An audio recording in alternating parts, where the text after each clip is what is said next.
বিয়ার উপযুক্ত ফুয়াফুরির ধরে যে সময় মা বাপে বিভিন্ন অজুহাত দেখাইয়া বিয়া দিন না, বিয়া করাইন না, এবং একটা সময় তারা ইলাকানি অশালীন কার্যকলাপ লিপ্ত হয়ে আস্থা সমাজের গেছে যে সময় তারা কলঙ্কিত হয়ে মা বাপরে লইয়া এ সময় আসলে শুধু বাচ্চান্তরে দোষ দিলে হইতো নাই, ও মা বাপকলরেও দোষ দেওয়া উচিত এবং ইতারে জেল কাটানি উচিত। আসসালামু আলাইকুম আর রহমতুল্লাহি ওয়া বারাকাতুহু। প্রিয় ভাই বোন, আশা করি যে যেখানে আছেন সব ভালো আছেন। আজকে ভিডিওটা খুবই গুরুত্বপূর্ণ, যদিও আমি এটা টপিক লইয়া কোনোদিনও ভিডিও বানাইছি না, যেহেতু এটা আমরা সিলেটের একটা ঘটনা, আজকে আমি স্টপ রাখতাম পারছি না নিজরে। প্রথমত মনে করছিলাম ইলাকানি ঘটনা, আজকে সমাজও নতুন কিচ্ছু নাই, প্রত্যেকটা সময়ও সোশ্যাল মিডিয়াত এবং আমরা একটা লইয়া কদিন আলোচনা সমালোচনা করি এর বাদে শেষ হয়ে যায়। কিন্তু এই ঘটনাটা সিলেটের একটা ঘটনা এবং সিলেটের একটা বই নেই এই ঘটনাটা ঘটাইছেন। ছেলেটাকে আমরা জানি না, বাট সবথেকে বেশি মেয়েটার পরিচয়, মেয়েটার গ্রামর নাম, মা বাপর নাম, এমনকি তা মেয়েটার যত পিকচার আছে সবগুলা সোশ্যাল মিডিয়াত আজকে ভাইরাল কইরা দেওয়া হয়েছে। এবং কথায় আছে না যে পাপকে ঘৃণা করো, পাপিকে নয়। তো আমরা এজ এ মুসলিম আজকে সমাজে শুধুমাত্র মানে সোশ্যাল মিডিয়াত মানে নিজরে ভাইরাল করবার লাগে কিংবা ভাইরাল কোনো টপিক পাইলে আমরা কারে লইয়া করলাম, খেনে করলাম, একটা না চিন্তা করিয়া যে মানুষের জীবন লইয়া খেলা করলাম, একটা আসলে কতটুকু ঠিক আছে। তো আমি ভিডিওটা শুরু করবার আগে আপনার লগে আমি ভিডিওর ক্লিপসটা একটু শেয়ার করলাম। যে ভিডিওটা একজন মানে সিলেটি মহিলা নাই, একজন আবাদী মহিলা অন্য অঞ্চলের ও বিটে তারার ভিডিওটা ভাইরাল কইরা আসলে সোশ্যাল মিডিয়াত ছাড়ছে। এবং আগে ভিডিওটা আপনারা একটু দেখোকা, ভিডিও দেখলে বুঝতে পারবা আমি কোন বিষয়ে মারতাম চাইলাম, এবং অবশ্যই আমি মেয়েটার ছবি দিতাম না, মেয়েটার নামও লইতাম না।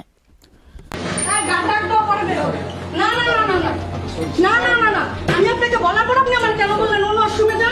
আমি তো শব্দ শুনতেছি এখানে বসে বসে। না না, রোজা মাসে এগুলো কিভাবে করেন আপনারা? বের হবেন না, ওইদিকে যান, আমার গায়ের সাথে লাগবেন না, একদম ওইদিকে যান আপনারা। না কেন রোজা মাসে এগুলো কি আপনি সামনে আসতেছেন কেন? আজব তো, একদম শরম লজ্জা নাই আপনাদের? আমি বলছি পর্যন্ত যে কি বের হন না, আমার তো অন্য অসুবিধা যান। আমি তো দেখতেছি 2 পা কেন 4 পা কেন হয়ে যেতেছে নিচে। হ্যাঁ না সরি না, আপনারা তো যাই না বুঝা করছেন। আপনারা ছোট মানুষ হইতেন, কলেজের স্টুডেন্ট হইতেন, আমি বলতাম আপনি প্রাপ্তবয়স্ক একজন মানুষ। তো যাই হোক, ঘটনাটা হইল গিয়ারি তারা দুইজন এক টয়লেটও হামাই গেছিলা, এবং কেনে হামাইছিলা, কিতার লাগে হামাইছিলা আমি এই বিষয়ে না যাই, কিন্তু বারা তাকিন একজনে উন্দ ইয়া তারার তলে দি দেখছেন 4 পাও দেখা যায়। তো এই মহিলাটাই বুঝি লাইছেন যে এখানে একজন মানুষ নাই, এখানে 2জন মানুষ, এবং পরবর্তীতে তাই ভিডিওরে অন করিয়া এরারে এমনভাবে মানে টয়লেট তাকিন বা করছো নাকিল যে একটা আসলে রীতিমতো খুবই অনাকাঙ্ক্ষিত একটা ঘটনা। নবী করিম সাল্লাল্লাহু তাআলা আলাইহি ওয়াসাল্লামের একটা হাদিস আছে যে তুমি যদি কেউর কোনো কিচ্ছু জান না থাকো এবং এটা যদি গোপন রাখো, তো কিয়ামতের দিন আল্লাহ তাআলা তোমার গুনাহগুলারে কোটি কোটি লক্ষ লক্ষ মানুষের কাছ থেকে গোপন রাখবা। আল্লাহ তোমার কিয়ামতের দিন লাঞ্ছিত করতা নাই, অপমান করতা নাই। তো অতটুকু হাদিস কিতা আমরা জানা নাইনি। ও যে মহিলাটায়, আবাদী মহিলাটায় মানে এই ভিডিওটা করলো, ভিডিও তো করছে এই মেয়েটারে বালা করি প্রপারলি মাস্ক কুলাইয়া ভিডিও করিয়া সোশ্যাল মিডিয়াত সাইরা দিছে, এবং মনে হয়েছে যে তাই দোয়া তুলসী পাতা, তাই কোনোদিন কোনো গুনাহ করছে না, কোনো পাপ করছে না, তাই মানে আসমান তাকিন ফিরিস্তা নাইমা আইসে আইয়া ইলাখানি একটা অনাকাঙ্ক্ষিত ঘটনা দীক্ষা তাই মাথার মাঝে মানে আসমান ভাঙ্গিয়া ফুরি গেছে, এবং তাই এমনভাবে ভিডিওটা করছে। সরি আমি তাইরে মানে বালা করে মাথাইতাম পারলাম না, কারণ তাইর কারণে শুধু একটা ঠিক আছে মেয়েটার দোষ আছে, আমি এটার পরবর্তীতে মাত্রাম, কিন্তু এই মহিলাটার একটা ভিডিও করার কারণে একটা মেয়ের শুধু জীবন নষ্ট হয়েছে না, নষ্ট হয়েছে তাইর মা বাপর জীবন, এমনকি তা ভাই বোন যদি গড় তাইকা থাকে এরার ফিউচারও নষ্ট হয়েছে। তো ঠিক আছে, তারারে যদি নিলা একটা অশালীন জিনিসও এই মহিলাটাই পাইছিল, আমার কথা হইলতে তাই একটা ভিডিও করার দরকার কি? তাই এটা তো এমনিতেই সর্ট আউট করা যায় যে তোমরা ইকানো কিতার লাগি একটা ইলা নাই হিলা বা গুনা তোমরা একটা করা হয়েছে না, ইতা হিতা কত লাখানি এই জিনিসটারে আসলে সমাধান করা যায়। এবং তারার গার্জিয়ান আছে, গার্জিয়ান রে ফোন করিয়া আইনত গার্জিয়ান রে জানাইয়া দেওয়া যায় যে তোমরা ফুয়াফুরিন তোরে উজাগাত পাইছো, নো তোমরা ফুয়াফুরিন, কিংবা মানে এটা অনেক লাখানি সমাধান করা যায়।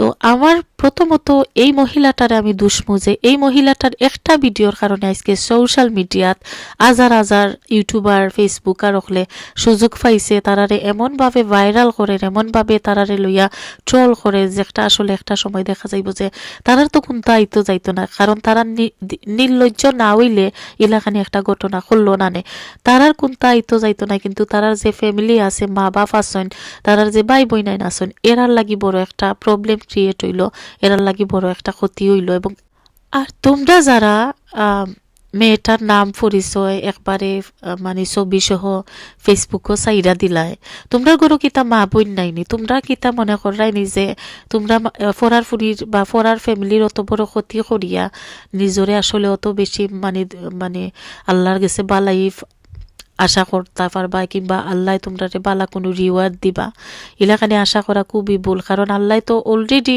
রাসুল করিম সাল্লাল্লাহু তাআলা আলাইহি ওয়াসাল্লামে তো অলরেডি কোরআন ও হাদিসের কথা আমরা কইয়া দিয়া গেছেন কি যে তুমি অন্যর দোষ গোপন রাখবা, কিয়ামতের দিন আল্লাহ তোমার দোষ গোপন রাখবা। অথচ আমরা এটা কতটুকু মানলাম বা মানলাম।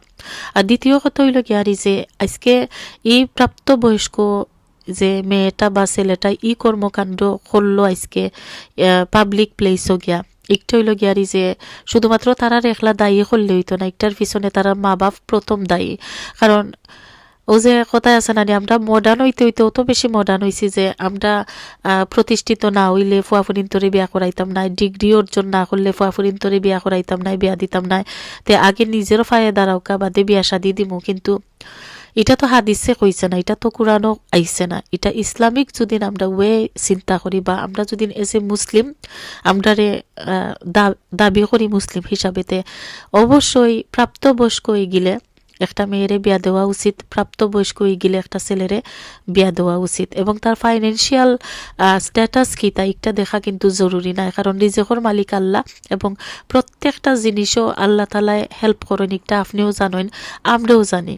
তো এখানে প্যারেন্টস সকলরে মা বাপ সকলরে আমার একটু অনুরোধ থাকবো যে নিজের ফুরি যে সময় 16, 17, 18 বছর বয়স হয়ে যাব, ইটা বাল্য বিবাহ ইটা মাতাত না রেখিয়া জাস্ট বিয়া দিলাইবা।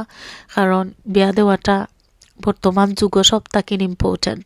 এবং আপনি যে মনে করা যে আমার ফুরি তো হেব 16 হয়েছে বা 17 হয়েছে, আমি যে তাইরে বিয়া দিতাম তাই কি তার সংসার করতে পারবো নি, একটা কথা মনে রাখুন জানো, আমি ও মা বাপ সকলরে কইরাম যে আপনি যারে গেদা মনে কইরা কুরো লইয়া বই থাকছেন, ও আপনার 16, 17 বছরের ফুরির কথা কইরাম, গেদা ককা লুকাইয়া কটা প্রেম করেন এবং কতজন ফাইন্তর লগে আড্ডা মারেন এবং কতটা জীবন নষ্ট করেন। আমি প্রত্যেকটা মেয়ের কথা কিন্তু কেন কইরাম না, জাস্ট আপনারা একটু সতর্ক করবার লাগে আমি আজকের ঘটনাটার উপরে বৃত্তি কইরা বা ও প্রেক্ষিতে আমি আপনারা কইরাম যে আপনি যারে গেদা মনে করেন আসলে ই মেয়েটা কিন্তু গেদা নাই। আপনি বিয়া দেখোকা দিয়া দেখবানে কালকে কিলা সুন্দর সংসার করে এবং ফরুদিন দেখবানে সন্তানাদি কটা জন্ম দেওয়ায়। আমরা ফুয়াফুরিন ধরে গেদা কইয়া আমরা সপ্তাহ নষ্ট করি ফেলাই দিলাম। আমরা ইসলাম রে মানলাম না, আমরা মানে হাদিসও জেলা আমরা রাসূল সাল্লাল্লাহু তাআলা আলাইহি ওয়াসাল্লাম আমরা বারবার ইঙ্গিত দিয়া গেছেন যে জিনিসগুলা এগুলো আমরা একটু খেয়াল করলাম না। এবং প্রাপ্তবয়স্ক হয়ে গেছে আপনি ঘুরে বিয়া দিলাইতা, বিয়া না দিয়া কিতা করা না লেখাপড়া করুকা, ডিগ্রি অর্জন করুকা, পালা চাকরি করুকা, এর বাদে বালা দামানাই বনে ফুরিরে বিয়া নিবনে। আপনারা এই যে জিনিসগুলা করা এটা একবারে টোটালি রং এবং অপোজিট ইসলামর। কারণ ইসলামে কইছে না যে তুমি ডিগ্রি অর্জন করলে কিংবা বড় বড় কোনো মানে হাই লেভেলের চাকরি করলে তোমার লাগি বালা দামানাইব বা বালা কন্যা পাইবা। একটা জিনিস তো আপনারা আমরা সবেও জানি যে উপর তাকিনো আল্লাহ লিখিয়া দিলাইছন কার লগে কার জোড়া আছে। অথচ আমরা কিতা করি লেখাপড়ার উপরে ভিত্তি কইরা তো আপনার ফুরির লাগি দামানাইতো নাই, কিংবা আপনার ফুরির বা ফুয়ার স্ট্যাটাসের উপরে ভিত্তি কইরা এডুকেশনাল স্ট্যাটাস দেখা কিন্তু খেওয়াইতো নাই। এটা আমরা সমাজে একটা নয়া নিয়ম বানাই লিছি যে একটা এটা খুবই ঠিক নাই, খুবই খারাপ এবং খুবই ভয়ঙ্কর একটা জিনিস। এবং আজকে যে বাথরুমও প্রাপ্তবয়স্ক ফুয়াফুরিন হামাইজিরা গিয়া একবার তো আপনারা গভীরভাবে চিন্তা কইরা দেখুন জানো যে একটার লাগি আমি যারে দায়ী করাম হে দায়ী কিনা। এবং আপনারা বুঝার চেষ্টা করুন জানো আমি খালেদায় আসলে এখানে অ্যাওয়ারনেসটা করলাম বা এই জিনিসটা মাতার পিছনে অনেকগুলা কারণ আছে। আসলে আমরা সমাজও প্রথমত হইল গিয়ারি যে বাচ্চান্তরে আমরা ইসলামিক শিক্ষা দিলাম না, দ্বিতীয়ত হইল গিয়ারি মডার্ন কইরা চাইরা দিলাইছি, আর তৃতীয়ত হইল গিয়ারি আরো একটা বড় মানে মানে ইম্পর্টেন্ট একটা জিনিস একটু হইল গিয়ারি যে আপনি গর্ব কইরা কইরা ও আমার ফুরি তো বাড়া যাইবার সময় নিকাব ফিন্দা যায়, আমার ফুইরে হিজাব ফিন্দে তাই বুরকা ছাড়া বাড়া যায় না কইয়া আপনি আটটার মাঞ্চর গেছে গফ করা, কিন্তু আপনি কিতা জানেননি, আপনি কিতা খেয়াল করছেননি যে আপনার ফুইরে যে নিকাবটা লাগাইছেন ইসলামর নামে এটা আদৌ কিতা ইসলামিক হিসাবে নিকাপ লাগাইছেন, ফরেজগার হইয়া নিকাপ লাগাইছেন নি না নিজের ফাফ গুলারে নিজের অন্যায় গুলারে সমাজের মানুষ তাকিন অগুচরে রাখবার লাগি নিকাপ লাগাইছেন। ওগুলাটা মা বাপ অখলোর কাছে আমার অনুরোধ থাকবা আপনারা সরসিয়া দেখবা, খেয়াল করি দেখবা। আমি সরি টু সেই যে ইলাকানি একটা মাত আমি মাতরাম, কারণ আমি চাইছি না নিকাব লইয়া কোনো মাত মারতাম, কিন্তু বর্তমানে সিলেটর যে কন্ডিশন দেখতে আইলাম, আমি তো জাস্ট গত মাসও বাংলাদেশ তাকিন গিয়ে আইছি, আমি এর আগে অনেকবার বাংলাদেশও গেছি, বাংলাদেশ তাকিন বড় হইয়া আইছি, ইলাকানি সিচুয়েশন আমি কোনোদিনও দেখছি না। মনে মনে খুশি হয়েছিলাম, মনে হয় আল্লাহ সকলরে হেদায়ত করিলছেন যে ভাই চাই মার্কেটও গেলে নেকাফ লাগাইল, রেস্টুরেন্টে গেলে নেকাফ লাগাইল, ইয়াং ফুরি নকল এমনকি তো অনেকেই নেকাফ উকাফ লাগাইয়া স্কুল পর্যন্ত যাইন। কিন্তু বর্তমানে আজকের এই ঘটনাগুলাই আমরা বারবার ইঙ্গিত দের যে ই নেকাফ কিতা হও নেকাফ নি না অন্য কোনো নেকাফ, কারণ নেকাফ লাগাইয়া কিন্তু আপনার ফুরি আপনার খান্দা মুখায় তাই বয়ফ্রেন্ডের লগে রেস্টুরেন্টও খানিত যাইব, আপনি চিন্তা নাই গো আপনার ফুরি করি। নেকাফ লাগাইয়া আপনার ফুরি পার্কও যাইব, আপনি সামনে দিয়ে হয়তো বা আপনারও যাইব, কিন্তু আপনি চিন্তা নাই।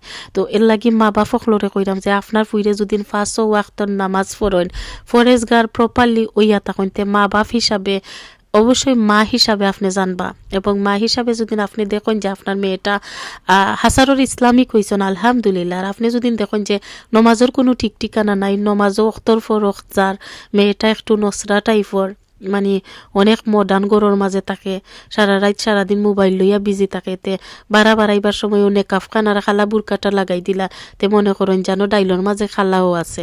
তো এর লাগি তাকিন খেয়াল রাখবা যে আপনার ফুরি আসলে কোন মানে দলর মানে নেকাফ লাগাইয়া চুরির দলর নিনা হাসারর নেকাফ লাগাওরা হইছেন।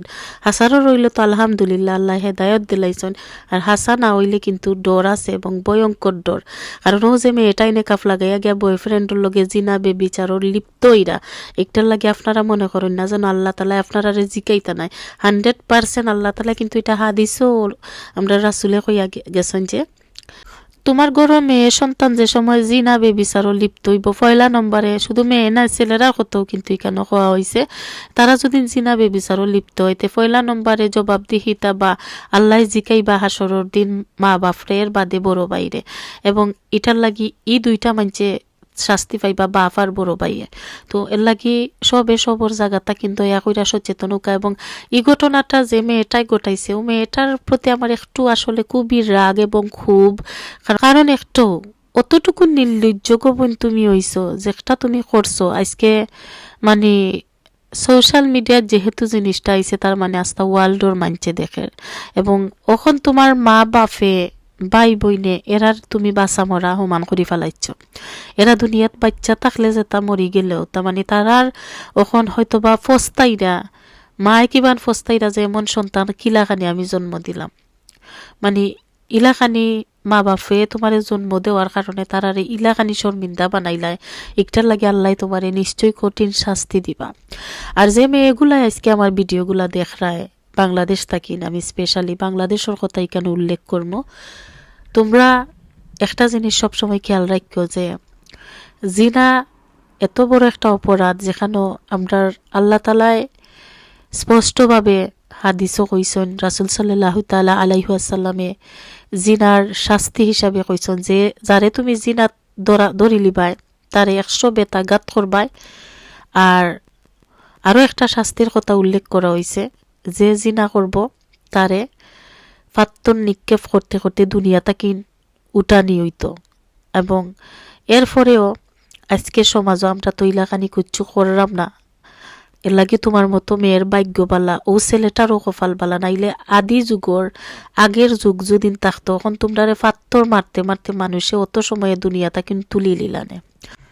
এর লাগে আল্লাহ গেছে শুক্রিয়া আদায় কারো যে তুমি 2026 সালে এই ঘটনা ঘটাইছো, আর সব তাকিন বড় কথা হইল আল্লাহ তাআলা সর্বশ্রেষ্ঠ দয়াময়, এবং যত বড় জিনাকারী হয় না কেনে নেক দিলে যদি আল্লাহর কাছে তওবা করে তে আল্লাহ এমনও আছে এই তওবাকারী তওবা কবুল করেন, কারণ আল্লাহ ক্ষমাশীল। এখন যারা তোমরা ইলাখানি ঘটনা সকল ঘটাইছো এখনো সময় আছে অনুতপ্ত আল্লাহর কাছে মাফ চাও। আল্লাহর কাছে মাফ চাইলে হয়তো বা মাফ চাইতে চাইতে চাইতে চাইতে কোনো একটা সময় আল্লাহ তোমার খান্দন শুনবা, মাফ করবা। শুধু মাফ চাইলেই তো নাই, জিনাবে বিচার আর কোনোদিন করতাই নাই, কোনোদিন কোনো ফুয়া বা ফুরির লগে অবৈধ সম্পর্ক করতা নাই। আর আজকে তাকিন চেষ্টা করো 5 ওয়াক্তের নমাজ ধরতে এবং তৌবা করতে থাকো, দেখবাই না আল্লাহ মাফ করি লেবা। এবং একই ভুল একই গুনাহ যদি বারবার করতে থাকোতে আল্লাহ দুনিয়ার জমিনে তোমারে এমনভাবে অপদস্থ করবা, এমনভাবে বেইজ্জত করবা এবং বেইজ্জত করতে করতে এমনভাবে দুনিয়াটা কিন্তু তোমারে উঠাইবা যেন তুমি সরাসরি একবারে জাহান্নামের সর্বনিকৃষ্ট জাহান্নামে গিয়া পৌঁছি যাবাই। সচেতনতা কিন্তু মানুষে করলে তুমি ওইটাই না, তোমার নিজের ভিতরটা কিন্তু তুমি সচেতন হও এবং নিজরে একবার প্রশ্ন কইরা দেখো যে তুমি যে ঘটনাটা ঘটাইছো একটা তোমার মা বাপরে কতখান লজ্জিত করলো আজকের সমাজ। এবং তোমার মানে শুধু মা বাপ নাই, তোমার জীবনটাও শেষ। তো যে মেয়েরা আমার ভিডিওটা দেখরাই নানি, আমি দয়া কইরা তোমরা কাছে অনুরোধ করবো যে নেকাফ লাগাইয়া খালা বুরকা লাগাইয়া প্রেমিকর লগে রেস্টুরেন্ট বা পার্কও যাইবার আগে মা বাপর কথা 10 বার চিন্তা কইরো যে ও মা বাপে তোমারে কত কষ্ট কইরা জন্ম দিছন, মায়ে 10 মাস 10 দিন তোমারে গর্ভ ধারণ করছন, আর বাপে মাতার গাম ফাউত ফালাইয়া পরিশ্রম কইরা পরিশ্রমের ঠেকাইন না তোমারে ও পর্যন্ত বড় করছন, লেখাপড়া করাইছন। এটা কিতা শুধুমাত্র তুমি তারারে সমাজও লজ্জিত করবার লাগিনি? দয়া কইরা মা বাপ সকলরে আবারও ভিডিওটা শেষ হইবার আগে আমি রিকোয়েস্ট করবো যে বয়স হয়ে গেলে ফুয়ারে বিয়া করাওকা, ফুরিরে বিয়া দৌকা, গড় রাখুন না জানো, এরা গড় রাখার জিনিস নাই। আর যদি অতিরিক্ত হুয়াক দেখাইয়া প্রতিষ্ঠিত করবার আশায় গড় রাখি দিন তেওলাখানি এমন হইতে পারে আল্লাহ না করুকা আপনার সন্তানে আজকের মেয়েটাই যে ঘটনাটা ঘটাইছে বা ছেলেটাই যে ঘটনাটা ঘটাইছে আপনার সন্তানেও সমান ঘটনা করতে পারে। আর আমার বই নাই তোরে আমি কইমু দয়া করিয়া নিজের সতীত্ব নষ্ট করবার আগে একটাবার চিন্তা কইরো, কারণ যে জিনিস তুমি কুয়াইবা এটার জীবনেও ফিরত পাইতাই না। এবং ও জিনিসের লাগে এমন হইতে পারে তুমি যে সময় বিয়া শাদি তোমার মা বাপে অন্য কোনাখানো তোমারে দিবা এবং ও জিনিসের কারণে তোমার সংসার নাও টিকতে পারে এবং দুনিয়ার জমিনও তুমি কলঙ্কিনী ওইয়া তাকি যাবাই। তুমি আর কোনোদিন ভালো হইতে পারতাই নাই, না পারবাই আল্লাহর কাছে ভালো হইতে পারবাই, না মানুষের কাছে ভালো হইতে পারবাই। তো এর লাগি ইলাখানি কোনো অনাকাঙ্ক্ষিত ঘটনা ওইবার আগে নিজরে সামলাও, নিজরে চরিত্র সুন্দর করো, নিজরে হেফাজত করো, কারণ হেফাজত না করলে দুনিয়া ধ্বংসর জায়গায় কেন ধ্বংস হয়ে যাবাই। এবং সব সময় নমাজ আল্লাহর কাছে আত্মুল্লাহ কইও যে আল্লাহ তুমি আমার সতীত্বর হেফাজত কইরো, আমার মান সম্মানের হেফাজত কইরো। ও দুইটা দোয়া যদি আল্লাহর কাছে প্রত্যেক ওয়াক্তের নমাজও তুমি করতাই পারোতে দেখবাই না অনেক বড় বড় বিপদ তোমার চকুর সামনে দি যাইব কি তোমার স্পষ্ট করতে পারতো না। তো ঠিক আছে ভাই বোন নকল সব ভালো থাকবা এবং আজকের ভিডিওটা আসলে আমি কতটুকু রাইট মাচ্ছি অবশ্যই আমার কমেন্টসও জানাইবা এবং কে কোন দেশ থাকেন দেখরা আমারে কইবা। আর যারা নতুন আছেন চ্যানেল অবশ্যই চ্যানেলটা সাবস্ক্রাইব করবা, শেয়ার কইরা অন্যরে সচেতন হইবার লাগি সুযোগ কইরা দিবা। আজকে ভিডিওটা ওখানেও শেষ, দেখাইবা আগামী কোনো গল্প। আল্লাহ হাফেজ।